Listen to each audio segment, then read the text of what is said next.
একটু আগেই বলেছি যে নামাজ একেবারে অসম্পূর্ণ। আমরা যখন বলি আলহামদুলিল্লাহি রাব্বিল আলামিন, মহান আল্লাহ রাব্বুল আলামিন তখন আমাদেরকে উত্তর দেন, আমার বান্দা আমার প্রশংসা করছে। আমরা যখন বলি আর রহমানির রহিম, তখন মহান আল্লাহ রাব্বুল আলামিন বলেন, আমার বান্দা আমার গুণ বর্ণনা করছে। আমরা যখন বলি মালিক ইয়াউমিদ্দিন, তখন আল্লাহ রাব্বুল আলামিন বলেন, আমার বান্দা আমার মর্যাদা বর্ণনা করছে।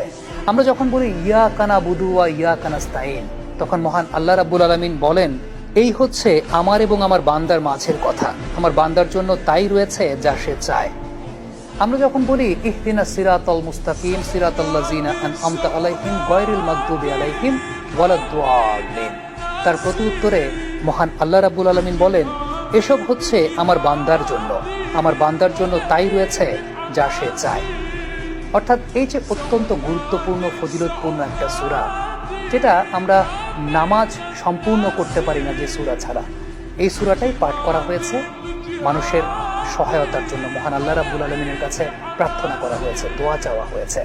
এবং আমরা হাদিস শরীফের অনেক বর্ণনা থেকে কিন্তু জানি যে শেফার জন্য অত্যন্ত উত্তম একটি সূরা হচ্ছে সূরা আল ফাতিহা।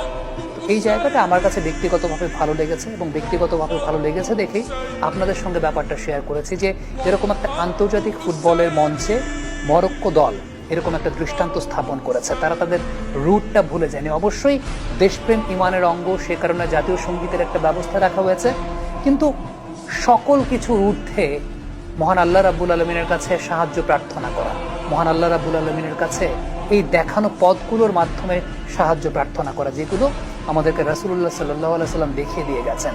এবং সেই জায়গাটায় সেই দলটার কাছে মনে হয়েছে এই মুহূর্তে